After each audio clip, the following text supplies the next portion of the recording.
Welcome everyone to this digital conversation about demographics. My name is Benjamin Berkner. I am the program officer at 1014 in New York City. With me today is Keisuke Otsu. Keisuke, welcome to the Kultursymposium. Thank you for having me, Ben. Thank you for being with us, Keisuke. You are tuning in today from Japan, which is the fastest aging country in the world.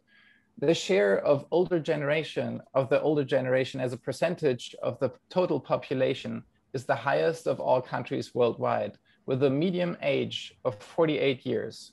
What are the reasons for this? So in general, the two driving forces of population aging are the extension in life expectancy and the decline in the number of children. So on one hand, people are living longer than before. An average person in Japan today is expected to live till 84 years old. Well, this is actually 16 years longer than the life expectancy back in 1960. Well, the main reason of the increase in longevity is the rapid economic development during the 1960s, which led to improvement in nutrition as well as the quality of healthcare. On the other hand, the number of children has declined over time. Currently, an average Japanese female gives birth to 1.34 children over her lifetime. When the average number of children per female is below 2, the population size of the new generation will be smaller than the current generation. And this has been going on in Japan since 1975. And actually, economic development is playing an important role in the decline in the number of children as well. As more opportunities have arisen, more females entered the labor market to pursue business careers, which is wonderful. But the problem in Japan is that the society was not prepared for the drastic transformation. Well, not so long ago, gender bias at the workplace and at home prevented female workers to pursue careers while having children. There is simply no guarantee if the female could keep the job after giving birth to a child.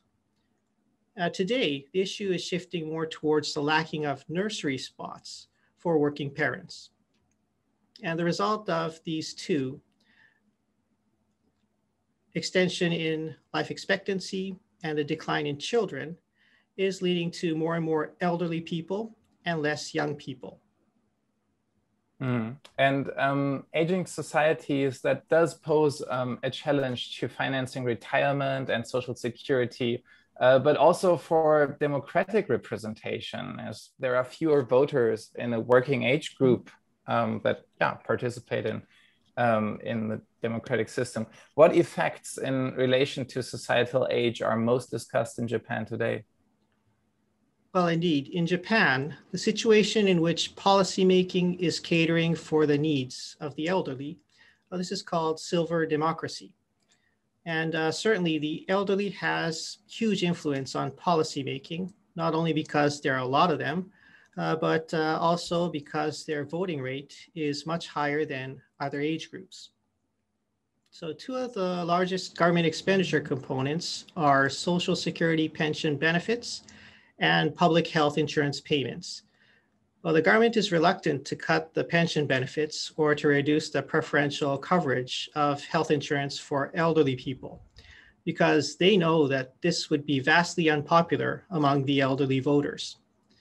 So on top of the increase in the income redistribution from the working age population to the elderly, this concept of silver democracy has fueled into the social divide between generations. So, Keisuke, give us an idea of what aging society actually means in terms of everyday life in Japan today. And for you and your family, what is your expectation for the future of your children? So one thing you'll notice if you visit Japan today is that there are quite a few foreign workers in a country once considered to be very homogeneous.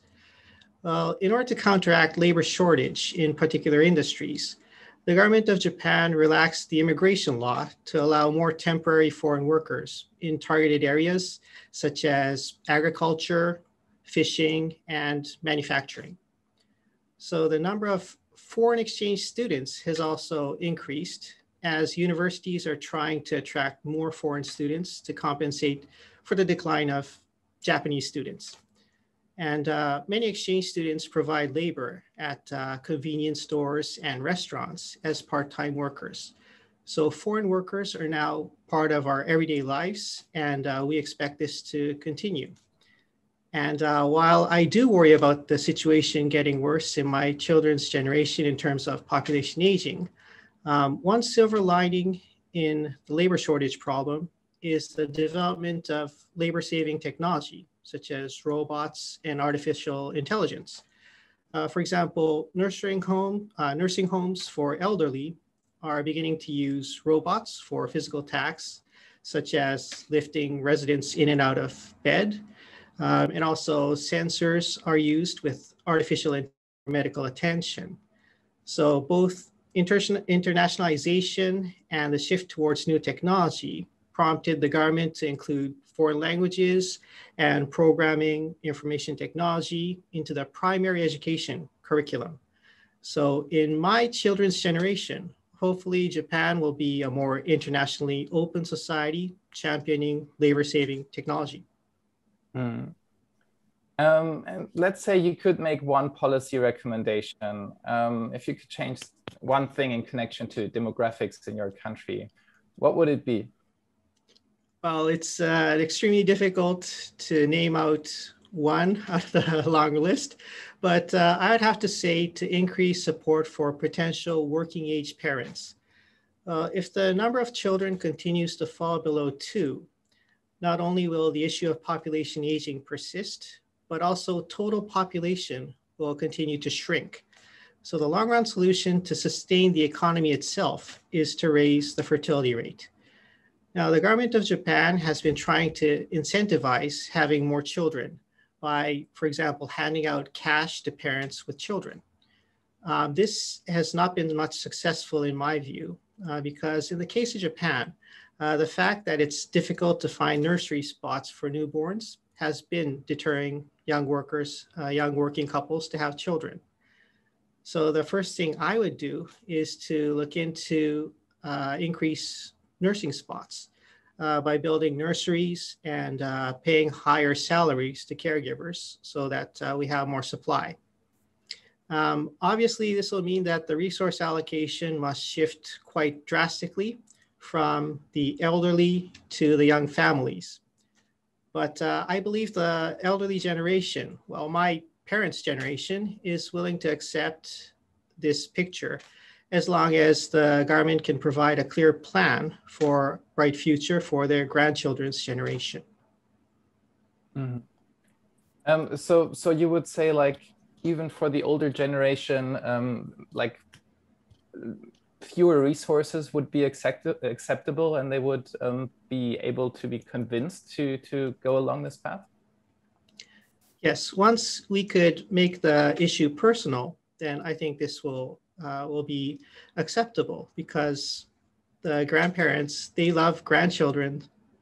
They love them to pieces. So if you say that this is for the future of your grandchildren, then I think that will be acceptable.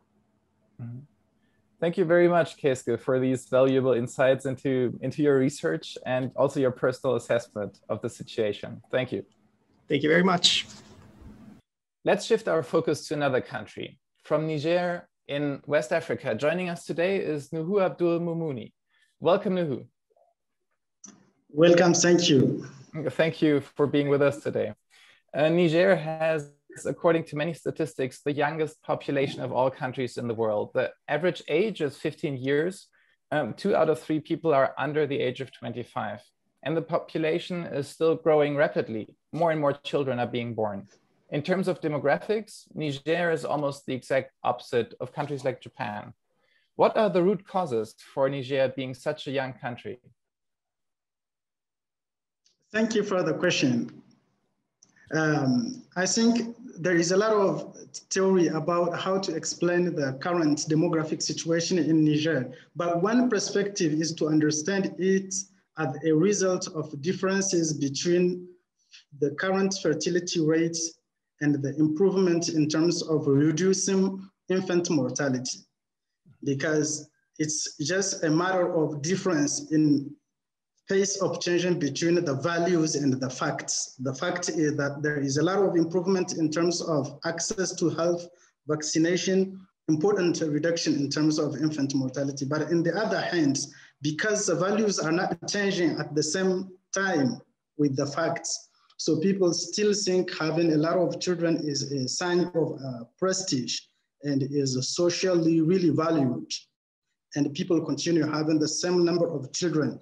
And if you can go back to the statistic to look at the total fertility rate, you may realize that the fertility rate for those 20 last year is always around 7 children, 7.5, 7.3. So for me, it's like the fertility is still at the same level while the infant mortality is declining. So this is, I think, part of the explanation of this very quick population growth.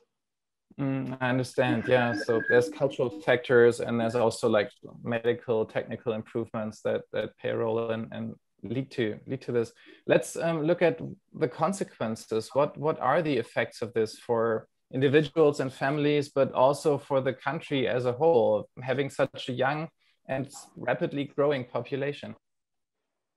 Let's start from the country level, because at the country, I think the first and biggest consequence is about meeting the basic social needs in terms of education, health, and food also, because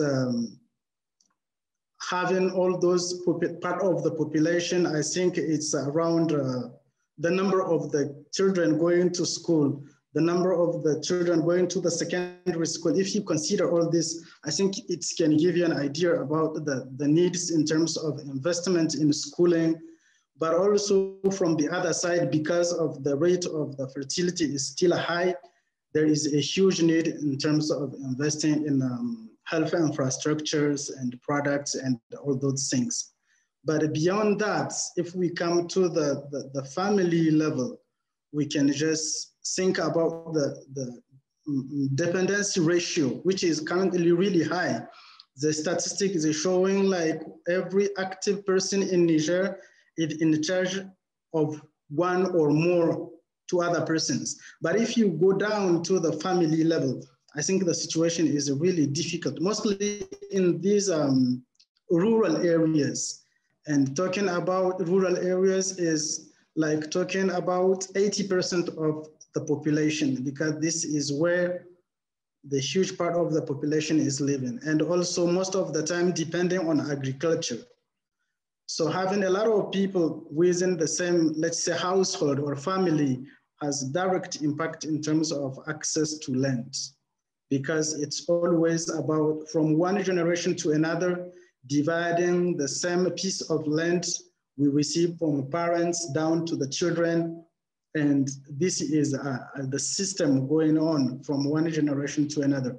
So in some areas, currently it's even difficult for families to share their own lands between the different children, because otherwise it won't be possible for them to really have something to work on, because it's coming like very narrow pieces of land, very small.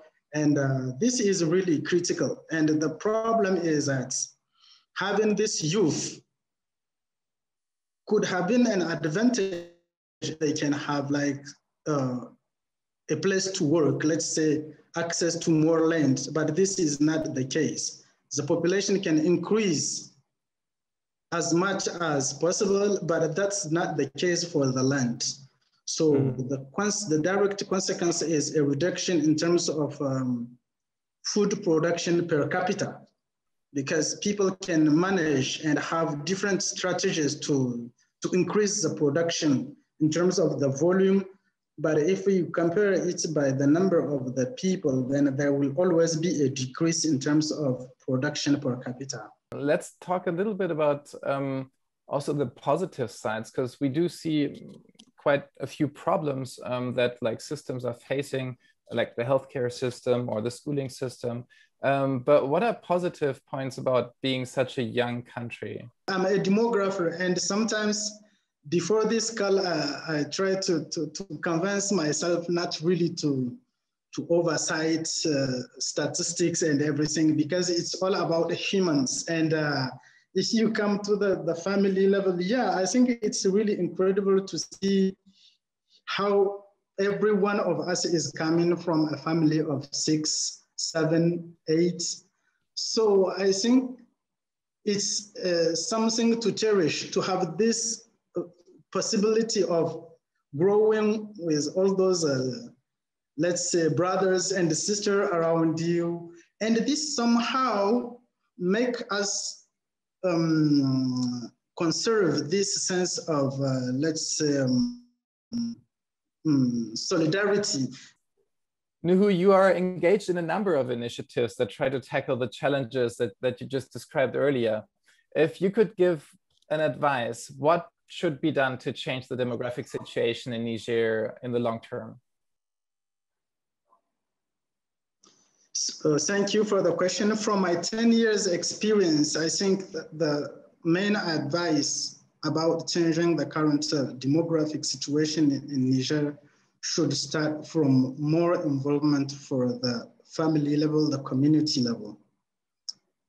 Government programs are really important, but their real effects will start with really including the communities, and including the communities in diverse ways, not only to, and we call it this transversal approach, to discuss at the same time about how to improve education in the community, how to improve health, how to improve nutrition, but also how to implement good family planning programs. And I think people are more open if they see someone coming to them for with one objective, social development. And I think all those things can be brought together for the social development.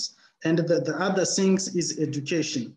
Education is something, it will be too long to say, but education always is something with long-term effects. Family planning is something with short-term effect, but we should manage and find how to make investments taking into account the short-term effect and the long-term one, because education is the key if we have to really prepare for the long-term. And I think the current situation of Niger need this long-term view of the situation, because the current situation is really critical. So we should start to anticipate and prepare for the future. Thank you so much. Thank you, Nuhu, for this conversation and these great insights. And thanks for being part of the Kultur Symposium. Thank you very much. My pleasure.